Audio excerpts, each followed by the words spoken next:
Hi and welcome back to my 3-minute folktale, the series in which I take one folktale and tell it within 3 minutes. The title is kind of self-explanatory, but hey. Anyways, this time I have a story for you that kind of fits in with the theme of my folklore deep dive. Because a long time ago, on an island called Ameland, there was a man. And his man worked there, and every single night whenever he went home, he would take the path down the beach because it was a shortcut and he kind of liked walking next to the sea. Except for that one night, because when he was walking down the beach, he kept hearing screams. And he didn't know where it came from, it was dark, and he didn't have a flashlight or a lantern or whatever. So he stopped, and he looked around, and he didn't see anything. So he's like, well, I must have imagined it, let's go on. And he did. But not much later, he kept hearing the screams again. So he stopped and he called out, "Is there anyone who needs help? Where are you? I hear you. I want to help you."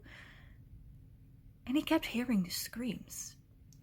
And the more he listened, the more he realized that those screams actually came from the sea.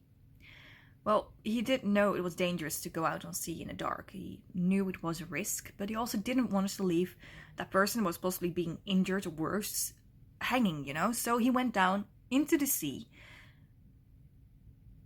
And when he got there, he kept hearing that voice and that scream, and he heard it as if it was right next to him, as if he was standing in front of it, and he couldn't see anything.